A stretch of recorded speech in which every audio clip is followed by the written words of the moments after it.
Hello friends, कैसे हो आप सभी। मैं आशा करता हूँ आप सभी अच्छे होंगे। मेरे प्यारे दोस्तों, थंबनेल तो आपने देख ही लिया होगा। आज हम बात करने वाले हैं एक और महत्वपूर्ण टॉपिक के बारे में, जिसमें हम बात करेंगे भारत के गवर्नर जनरल और भारत के वायसराय के बारे में। मेरे प्यारे दोस्तों, हम बंगाल के गवर्नर से लेकर बंगाल के गवर्नर जनरल, भारत के गवर्नर जनरल और भारत के हम वायसराय की बात करने वाले हैं। तो जो गवर्नर जनरल से संबंधित और जो पॉइंट होंगे साइड में, हम उनको भी बताते हुए चलेंगे। तो मेरे प्यारे दोस्तों, जो पेपर में क्वेश्चन जिस तरीके से बनते हैं, एक तो वो कवर करने की बहुत ज्यादा जरूरत है। एक एक तो होता है गवर्नर। एक गवर्नर गवर्नर क्या होता है? Governor general. और एक वायसराय। वायसराय गवर्नर के बारे में, गवर्नर जनरल के बारे में और वायसराय के बारे में हम बात करने वाले हैं। मेरे प्यारे दोस्तों, जिस जिस तरीके से इनका कद बढ़ता जाएगा, नाम में परिवर्तन होता जाएगा। कद बढ़ने का मतलब है बहुत ज्यादा क्षेत्र पर इनका कब्जा होना। मेरे प्यारे दोस्तों, आप सभी लोग जानते हैं, जब भारत में ईस्ट इंडिया कंपनी व्यापार करने के लिए आई, तो उसका काम केवल व्यापार करना था।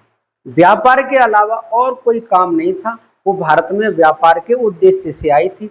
31 दिसंबर 1600 ईस्वी को ईस्ट इंडिया कंपनी की स्थापना होती है इंग्लैंड में। और मेरे प्यारे दोस्तों, ये जब 31 दिसंबर 1600 ईस्वी में ईस्ट इंडिया कंपनी की जब स्थापना हुई इंग्लैंड में, उस समय भारत में मुगल बादशाह अकबर थे। और उस समय वहां जो रानी थी, उनका नाम था एलिजा इम्पे। स्थापना होने के बाद लगभग 7-8 साल बाद ये कंपनी भारत में व्यापार करने के लिए आई। भारत में जब कंपनी व्यापार करने के लिए आती है, सूरत में व्यापार करना चाहती है, लेकिन सूरत में इसको व्यापार करने नहीं दिया जाता है, नहीं इसकी कोठी को स्थापित करने दिया जाता है।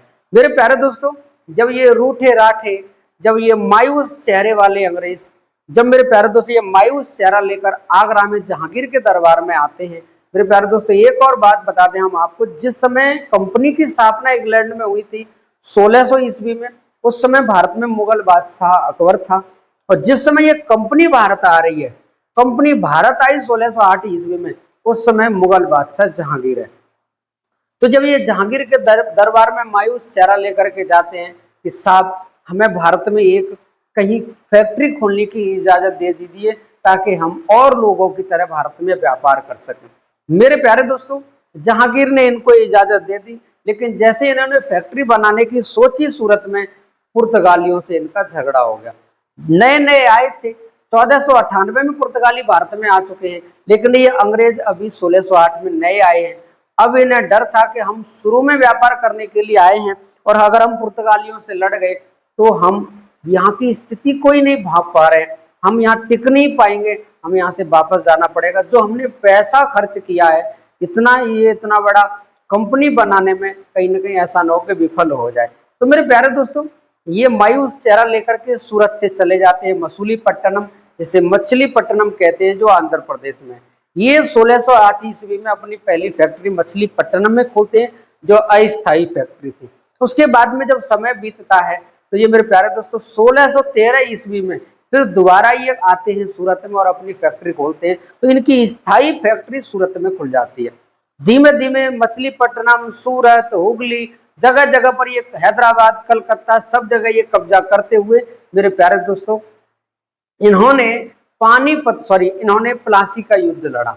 1557 ईस्वी में जब प्लासी का युद्ध लड़ा, 1757 ईस्वी में जब प्लासी का युद्ध लड़ा गया, तो इस युद्ध में इन्होंने बंगाल के नवाब सिराजुद्दौला को हरा दिया।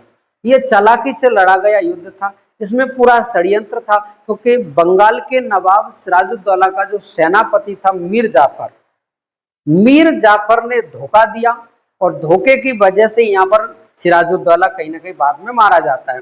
फिर बंगाल का नवाब ये बनता है। तो मेरे प्यारे दोस्तों, जब बंगाल का नवाब मारा जाता है सिराजुद्दौला, तो उसी समय पर बंगाल में एक गवर्नर की नियुक्ति की जाती है। अब बंगाल में द्वैध शासन शुरू होगा। मेरे प्यारे दोस्तों, द्वैध शासन उसे कहते हैं जहां पर दो राजाओं का शासन होता है। एक जो शासन व्यवस्था संभालेगा, और एक वो जो रेवेन्यू कलेक्ट करेगा, यहाँ से राजस्व वसूलेगा। तो मेरे प्यारे दोस्तों दो काम हो गए। अब शासन चलाएगा नवाब, जो मीर जाफर बैठेगा गद्दी पे, और मेरे प्यारे दोस्तों रेवेन्यू वसूलेंगे वो होंगे अंग्रेज। तो जैसे ही प्लासी का युद्ध लड़ा जाता है उसके बाद में ही बंगाल को कंगाल करने की नौबत आ जाती है, बंगाल को कंगाल करने लग जाते हैं। उसी समय पे बंगाल में एक नियुक्ति होती है एक पद की, उसे कहते हैं गवर्नर। तो जिस तरीके से हमने बंगाल के बारे में बताया, पहले गवर्नर मुंबई में अलग था, कलकत्ता में अलग था, और मेरे प्यारे तो सॉरी बंगाल में अलग था, और एक चेन्नई में अलग था, है जिसे हम मद्रास कह सकते हैं। मद्रास, मुंबई, इन जगह अलग गवर्नर थे, और मेरे प्यारे दोस्तों जो बंगाल का गवर्नर था वो अलग था। तो अलग अलग गवर्नर बना दिए। तो हम बात करने वाले हैं बंगाल बंगाल के प्रथम गवर्नर की। अगर आपसे पूछे बंगाल का प्रथम गवर्नर कौन था, तो बंगाल का प्रथम गवर्नर था Robert Clive. Robert Clive Bengal का प्रथम गवर्नर कौन था? Robert Clive. ये झंडू बाम था पूरा का पूरा। वही हम बात करें बंगाल का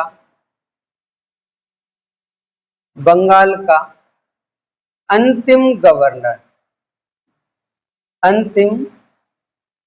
गवर्नर अगर हम बंगाल के अंतिम गवर्नर की बात करें तो बंगाल का अंतिम गवर्नर था वॉरेन हेस्टिंग्स। बंगाल का अंतिम गवर्नर कौन था? Warren Hastings. अब इस वाली लाइन को पकड़ लेना आप, जो अंतिम होगा वही पहला होगा। अब पहला होने के लिए हमें लाइन में क्या परिवर्तन करना पड़ेगा, ये ध्यान देने वाली बात है। अब यहां पर लिखेंगे हम बंगाल का प्रथम गवर्नर जनरल। यहां अंतिम से प्रथम होने में हमने गवर्नर के आगे क्या लगा दिया? जनरल। अब ये गवर्नर जनरल कौन होगा? Warren Hastings. कौन था? Warren Hastings. तो आपसे पूछेगा बंगाल का प्रथम गवर्नर क्लाइव, बंगाल का अंतिम गवर्नर वॉरेन हेस्टिंग्स, बंगाल का प्रथम गवर्नर जनरल वॉरेन हेस्टिंग्स। जो अंतिम है वो पहला है, बस यहाँ नाम बदला है। अब हम बात करेंगे बंगाल का अंतिम गवर्नर जनरल। बंगाल का अंतिम गवर्नर जनरल कौन था? तो बंगाल का अंतिम गवर्नर जनरल था विलियम बेंटिक। बंगाल का अंतिम गवर्नर जनरल कौन था? William Bentinck. अब जो यहाँ अंतिम होगा वही पहला होगा, लेकिन यहाँ नाम चेंज होगा। यहाँ हो जाएगा भारत का प्रथम गवर्नर जनरल।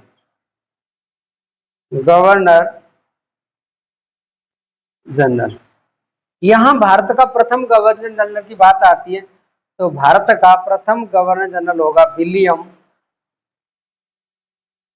William Bentinck. यानी जो अंतिम है वो ही पहला है, जो अंतिम है वो ही पहला है। देखो, जो अंतिम है वो ही पहला है, जो अंतिम है वो ही पहला है। देखो, जो अंतिम है वही पहला है, जो अंतिम है वही पहला है। अब हम बात करने वाले हैं भारत का अंतिम गवर्नर जनरल। भारत का अंतिम गवर्नर जनरल, तो भारत का अंतिम गवर्नर जनरल है कैनिंग। कौन है? कैनिंग। और यही हम बात करेंगे भारत का प्रथम वायसराय। भारत का प्रथम वायसराय कौन था? तो भारत का भी प्रथम वायसराय कौन था? कैनिंग। जहां हमने ये देखा है कि जो नाम अंतिम में आया है वही पहले नंबर पे आया है, जो नाम अंतिम में आया है वही पहले नंबर पे आया है, जो नाम अंतिम में आया है वही पहले नंबर पे आया है। यानी अगर आपसे पूछे बंगाल का प्रथम गवर्नर कौन था तो आंसर क्या होगा, रॉबर्ट क्लाइव। क्लाइव याद रखना। बंगाल का अंतिम गवर्नर कौन था, वॉरेन हेस्टिंग्स। अब क्या होगा कि बंगाल के गवर्नर को गवर्नर जनरल कहा जाएगा, और गवर्नर को गवर्नर जनरल किसके तहत कहा जाएगा, तो याद रखना 1773 का जो एक एक्ट आया जिसका नाम था रेगुलेटिंग एक्ट। इस 1773 के रेगुलेटिंग एक्ट के द्वारा बंगाल के गवर्नर को बंगाल का क्या बना दिया, गवर्नर जनरल बना दिया। इतना याद रखना। अब धीमे धीमे बंगाल से ही शासन व्यवस्था चलेगी इन लोगों की, और बंगाल से चलते चलते ये दिल्ली पर कब्जा कर लेंगे। जब दिल्ली पर कब्जा हो गया, मानो भारत की सत्ता उसके हाथ में आ गई। तो मेरे प्यारे दोस्तों अब क्या होगा, अब ये बंगाल के गवर्नर जनरल को, अंतिम गवर्नर जनरल को भारत का गवर्नर जनरल बनाएंगे। तो मेरे प्यारे दोस्तों एक एक्ट आया जिसका नाम था चार्टर एक्ट 1833। ये जो चार्टर एक्ट 1833 है, इसके द्वारा बंगाल के अंतिम गवर्नर जनरल को भारत का प्रथम गवर्नर जनरल बना दिया। तो अधिनियम जरूर याद रखना, किस अधिनियम के तहत बंगाल के गवर्नर को बंगाल का गवर्नर जनरल बना गया, रेगुलेटिंग एक्ट 1773। किस अधिनियम के तहत बंगाल के अंतिम गवर्नर जनरल को भारत का गवर्नर जनरल बनाया गया, 1833 का चार्टर एक्ट। वही हम बात करें, ये जो भारत का अंतिम गवर्नर जनरल था, इसको भारत का प्रथम क्या बना दिया, वायसराय बना दिया। और ऐसा करने वाला एकमात्र व्यक्ति जिसका नाम है कैनिंग, ये पहला है। और ये कब बनाया जाएगा, तो ये बनाया जाएगा भारत शासन अधिनियम, भारत शासन अधिनियम 1858। किस कानून के द्वारा इसको वायसराय बनाया गया है, 1858 के कानून के द्वारा इसको वायसराय बनाया गया है। अब हम ये तो हमने देख लिया पहला अंतिम, अंतिम पहला अंतिम, पहला अंतिम पहला।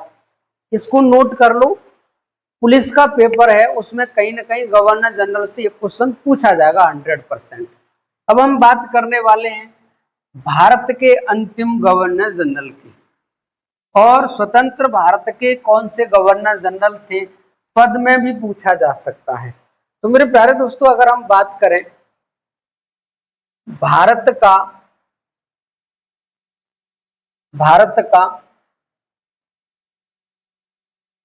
अंतिम वायसराय, भारत का अंतिम वायसराय कौन था, तो भारत का अंतिम वायसराय था माउंटबेटन। माउंटबेटन ये अंग्रेज है, अंतिम वायसराय है। ये कौन है, अंग्रेज अंतिम वायसराय। अगर आपसे पूछे स्वतंत्र भारत का प्रथम वायसराय, स्वतंत्र भारत का प्रथम वायसराय कौन है, तो भी आंसर क्या होगा, माउंटबेटन। अगर आपसे पूछे स्वतंत्र भारत का दूसरा वायसराय,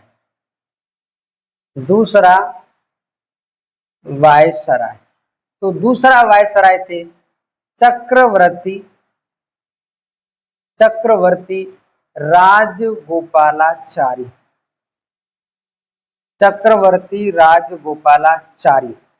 जिसे सी राजगोपालाचारी भी कहा जाता है, सी राजगोपालाचारी, इसे सी राजगोपालाचारी भी कहा जाता है। अगर आपसे इस तरीके से क्वेश्चन पूछता है कि भारत का प्रथम व अंतिम भारतीय वायसराय, या कहीं कहीं पर लिखा होता है गवर्नर जनरल। कौन था? तो भी आंसर क्या होगा? सी राजगोपालाचारी। सी राजगोपालाचारी। मेरे प्यारे दोस्तों, इसको जरूर याद रखना, ये लास्ट वाला पॉइंट है, यहाँ फंसता है जरूर बच्चा। मेरे प्यारे दोस्तों, अगर पूछे भारत का अंतिम वायसराय कौन है, तो अंतिम वायसराय माउंटबेटन है। अगर माउंटबेटन ऑप्शन में नहीं है तो सी राजगोपालाचारी कर देना। अगर अंतिम पूछेगा भारत का अंतिम वायसराय कौन था जो अंग्रेज था, आंसर माउंटबेटन। पूछेगा स्वतंत्र भारत का प्रथम वायसराय, माउंटबेटन। इसलिए माउंटबेटन क्योंकि जब 15 अगस्त 1947 को भारत आजाद हो गया, तो आजाद होने के बाद में भी ये भारत में रुका हुआ था इधर, तो ये प्रथम वायसराय है आजाद भारत का। इसके बाद में ये अपनी सत्ता दे देगा और ये वहां भारत में पहले वायसराय बनेंगे सी राजगोपालाचारी। सी राजगोपालाचारी से संबंधित क्वेश्चन ये कि स्वतंत्र भारत के दूसरे वायसराय हैं, और भारत का प्रथम व अंतिम भारतीय वायसराय या गवर्नर जनरल कौन है? सी राजगोपालाचारी। मेरे प्यारे दोस्तों, ये पद एक तरीके से राष्ट्रपति जैसा है, और आगे चल करके ये वायसराय का पद, गवर्नर जनरल का पद, ये राष्ट्रपति में एक तरीके से समा जाएगा। आज के समय पे जो राष्ट्रपति है, यही पहले क्या समझे जा सकते थे? गवर्नर जनरल भारत में समझे जा सकते थे। मेरे प्यारे दोस्तों, मैं आशा करता हूं गवर्नर जनरल से संबंधित क्वेश्चन आपकी समझ में आया होगा।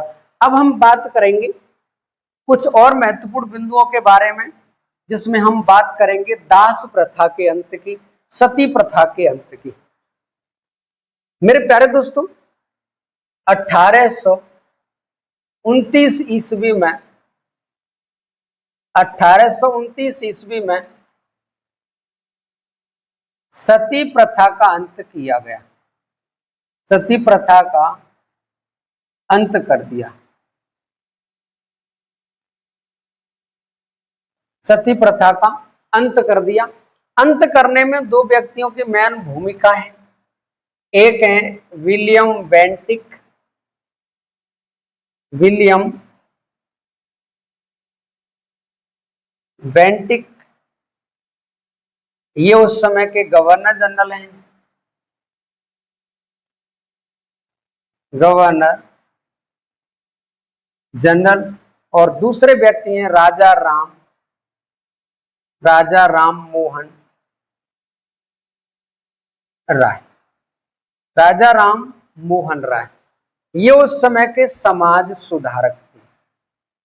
समाज सुधारक, ठीक है। इन दोनों ने सती प्रथा को समाप्त करने में मेन भूमिका निभाई है। क्वेश्चन ऐसे पूछेगा कि भारत में सती प्रथा का अंत किस गवर्नर जनरल ने किया?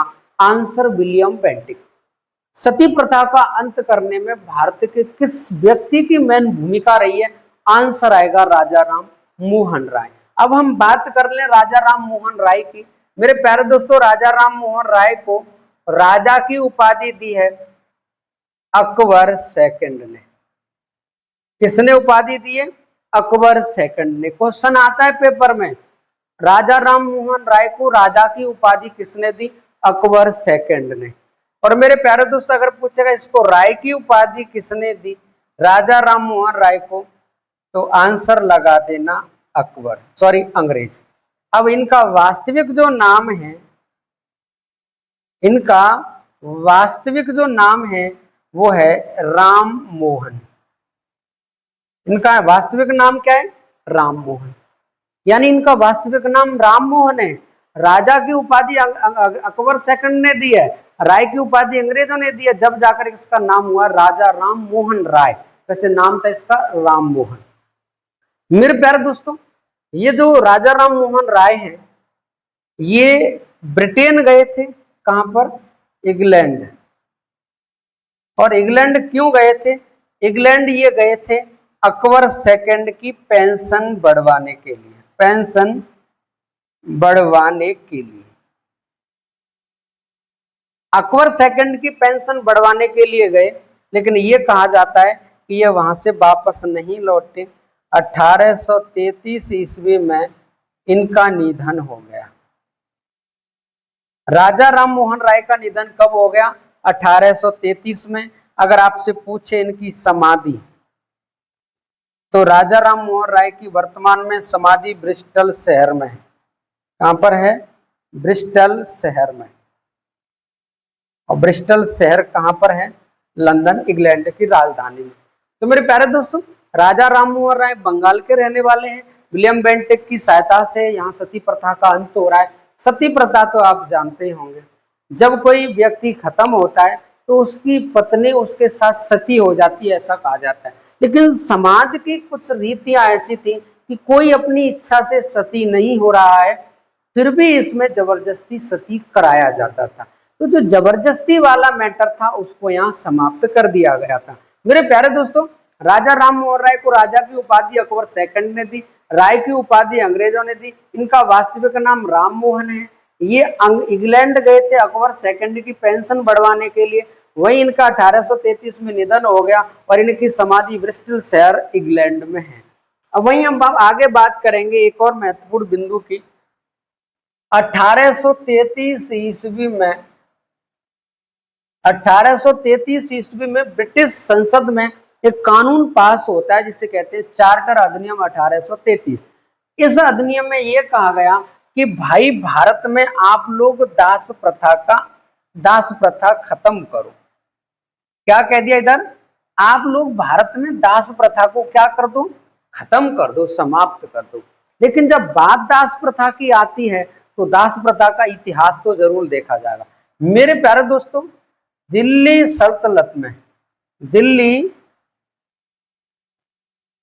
सल्तनत में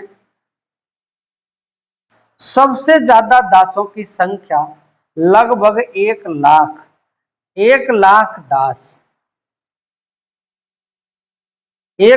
दास फिरोज शाह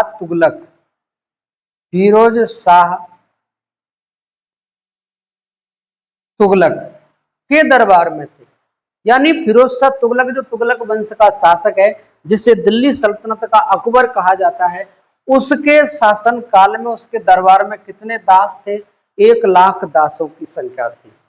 अब हम बात करें इतिहास में ही, जब बात आती है मुगल वंश की, तो अकबर ने 1562 ईस्वी में दास प्रथा पर रोक लगा दी। तो आपसे पूछेगा कौन सा ऐसा मुगल शासक था जिसने दास प्रथा पर रोक लगाई थी? तो अकबर था। 1562 में इसने दास प्रथा पर रोक लगा दी थी। वहीं हम आगे बात करें, ये 1833 का जब चार्टर अधिनियम पास हो गया है, इसमें दास प्रथा पर रोक लगाने की बात आई, तो इसको दास प्रथा पर रोक लगने में लगभग 10 साल लग गए। कितना समय लग गया? 10 साल का समय लग गया। और जब 10 साल का समय लगेगा तो मेरे प्यारे दोस्तों, 1843 ईस्वी में, कब? 1843 में, यानी 1833 में चार्टर अधिनियम पास हुआ। इसके 10 साल बाद 1843 में एलन बरो जो उस समय का गवर्नर जनरल है, इसने दास प्रथा पर रोक लगा दी। तो भारत में दासों पर रोक कब लगा दी? 1843 में। किसने लगाई? एलन बरो ने। अगर हम ये तो हमने भारत की बात कर ली, अगर हम बात करें अमेरिका की, अमेरिका में 1863 ईस्वी में, नाम सुना होगा अब्राहम लिंकन ने दास प्रथा का अंत कर दिया। अमेरिका में दास प्रथा को समाप्त करने के लिए इन्होंने बीड़ा उठाया। दास प्रथा को समाप्त करने के लिए अब्राहम लिंकन ने अमेरिका में आवाज उठाई और कहा, दासों का हमने इतना बुरा हाल देखा है कि अब हम दासों का बुरा हाल नहीं देख सकते। मेरे प्यारे दोस्तों, यहाँ धरती पर जन्म लेने वाला हर नागरिक अपने आप में स्वतंत्र है, अपनी जिंदगी जीना चाहता है। यहाँ एक दूसरे के दबाव में रह करके जिंदगी जीना कोई नहीं चाहता है। यहाँ सब आजाद रहना चाहते हैं, कोई दास नहीं बनना चाहता है। अब्राहम लिंकन ने क्लियर कर दिया था। अब्राहम लिंकन ने अमेरिका में दास प्रथा का अंत कर दिया 1863 में। ये तो केवल आवाज में था, लेकिन जब हमें संविधान के तौर पर, जब हमें संविधान के अनुसार दास प्रथा का अंत करना है, तो मेरे प्यारे दोस्तों अमेरिका के संविधान में संशोधन किया गया। अगर हम बात करें दास प्रथा की, दास प्रथा के लिए, दास प्रथा को समाप्त करने के लिए अमेरिका के संविधान में, अमेरिका के संविधान में 13वां संविधान संशोधन किया गया 1865 में, और 13वां संविधान संशोधन करके दास प्रथा पे क्या लगा दी, पूर्णतः रोक। तो मेरे प्यारे दोस्तों दास से संबंधित क्वेश्चन आएगा। दास सबसे ज्यादा किसके दरबार में रहते थे, तो दास सबसे ज्यादा फिरोज शाह तुगलक के दरबार में रहते थे 1 लाख। दास प्रथा पर रोक किसने लगाई, सबसे पहले मुगल बादशाह अकबर ने 1562 में इस पर रोक लगाई। भारत में कौन सा अधिनियम के अनुसार दास प्रथा पर रोक लगाई गई, 1833 के एक्ट के अनुसार। लेकिन दासों की प्रथा को खत्म करने में 10 साल लग गए। 1843 में जाकर के लॉर्ड एलन बरो ने इस दास प्रथा को समाप्त किया।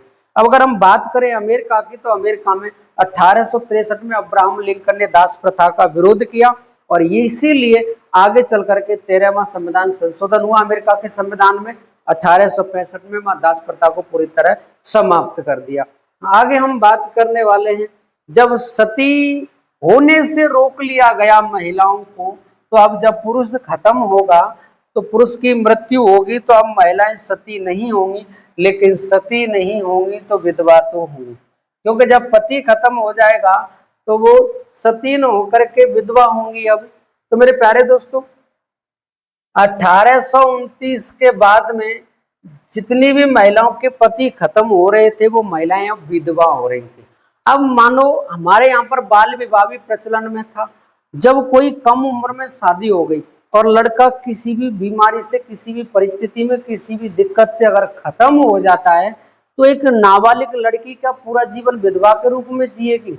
मान लो पहले बाल विवाह होता था, 12 साल की उम्र में शादी हो रही है, 10 साल की उम्र में शादी हो रही है, और अगर 2 साल बाद ही लड़का खत्म हो गया, 14 साल का लड़का खत्म हो गया, तो क्या वो 13-14 साल की लड़की और बाकी का बचा जीवन विधवा के रूप में जिएगी?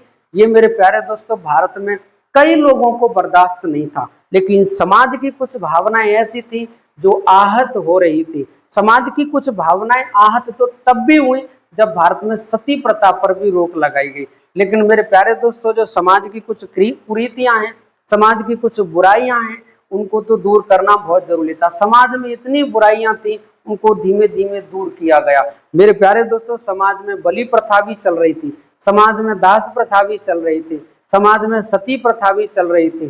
जब सती होने से महिलाओं को बचाया गया, तो मेरे प्यारे दोस्तों अब महिलाएं विधवा होने लग गई। अब जब विधवाएं होने लग गई तो उनके सामने संकट था कि अब दोबारा शादी होगी कि नहीं होगी।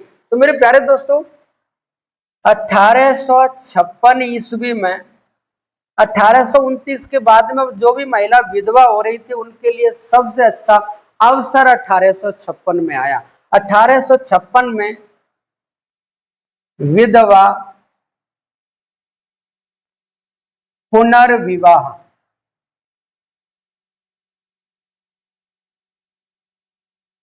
विधवा पुनर्विवाह प्रारंभ हो गया। विधवा पुनर्विवाह अधिनियम पारित हुआ।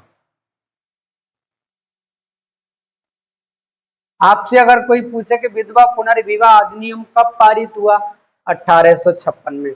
इस विधवा पुनर्विवाह अधिनियम की रूपरेखा, इसका ड्राफ्ट, इसका प्रारूप डलहौजी के समय पे तैयार कर लिया गया था, क्योंकि डलहौजी का समय है 1848 से लेकर 1856 तक। लेकिन 1856 में ही कैनिंग आ जाएगा। कौन आ जाएगा? कैनिंग। तो हम ये समझेंगे कि विधवा पुनर्विवाह अधिनियम कब पारित हुआ? 1856 में। किसके समय? कैनिंग के समय। इसकी रूपरेखा कब तैयार हुई? डलहौजी के समय। इसकी रूपरेखा कब तैयार हुई? डलहौजी के समय। तो मेरे प्यारे दोस्तों 1856 में विधवा पुनर्विवाह पारित हुआ, कैनिंग ने पारित करवाया। और भारत की तरफ से अगर हम बात करें, जैसे वहां राजा राम मोहन राय थे, यहाँ थे ईश्वर चंद्र विद्यासागर। तो सती प्रथा में मेन भूमिका राजा राम मोहन राय ने निभाई, और इधर विधवा पुनर्विवाह में मेन भूमिका किसने निभाई है? ईश्वर चंद्र विद्यासागर ने। सती प्रथा के समय पे गवर्नर जनरल था लॉर्ड विलियम बेंटिक, और विधवा पुनर्विवाह के समय पे गवर्नर जनरल कौन है? Lord Canning. तो मेरे प्यारे दोस्तों, मैं आशा करता हूं ये सब आपकी समझ में आ रहा होगा। अब यही हम बात करेंगे, एक क्वेश्चन आता है कि किस गवर्नर जनरल के सामने या किस वायसराय के सामने कांग्रेस की स्थापना हुई थी? तो मेरे प्यारे दोस्तों, कांग्रेस की स्थापना जिसके समय हुई वो था डफरिन। किसके समय पे हुई स्थापना? डफरिन के समय पे 1885 ईस्वी में। आपसे कभी भी पूछे कांग्रेस की स्थापना के समय भारत में गवर्नर जनरल या वायसराय कौन था? डफरिन था। कौन था? डफरिन था मेरे प्यारे दोस्तों। 1885 में कांग्रेस की स्थापना हुई। किसी दिन क्लास बनाएंगे कांग्रेस की अधिनियमों को लेकर के, प्रथम अध्यक्ष, दूसरा अध्यक्ष, पहला अधिवेशन, दूसरा, तीसरा, चौथा, किस अधिवेशन में क्या हुआ, कौन से अधिवेशन में पहली महिला अध्यक्ष बनी, कौन से अधिवेशन में पहली भारतीय महिला गांधी जी कब अध्यक्ष बने, कौन सा अधिवेशन गांव में हुआ। मेरे प्यारे दोस्तों, हम सभी के बारे में बात करेंगे बाद में। अभी हम गवर्नर जनरल महत्वपूर्ण को देख लें। अब हम बात करने वाले हैं एक और गवर्नर जनरल जिसका नाम है लॉर्ड कॉर्नवालिस। नाम क्या है? कॉर्नवालिस। ये जो कॉर्नवालिस है, अगर हम इसके समय की बात करें तो ये भारत आया 1886 में। कब आया था? 1886 में। इसी के समय पर 1786 में। कब आया था ये? 1786 में। इसी के समय पर 1793 ईस्वी में भारत में स्थायी बंदोबस्त प्रणाली शुरू की गई। स्थायी बंदोबस्त प्रणाली शुरू की गई। स्थायी बंदोबस्त का मतलब है, अब इसने भारत में आकर के भारत के किसानों को फिक्स कर दिया कि आप 10 साल तक इस खेत को करिए और हमको आप टैक्स दीजिए। तो मेरे प्यारे दोस्तों, स्थायी बंदोबस्त किसने शुरू किया? कॉर्नवालिस ने शुरू किया। और इसी के समय पर एक मेन बात आती है निकल करके, नागरिक सेवा। क्या? नागरिक सेवा। और इसी के समय पर भारत में एक पद बना जिसका नाम था कलेक्टर। कौन सा पद बना? कलेक्टर पद बना। मेरे प्यारे दोस्त, आपने वो वीडियो देखी होगी, मतलब वो एक वीडियो है, उसमें यही बात आती है कि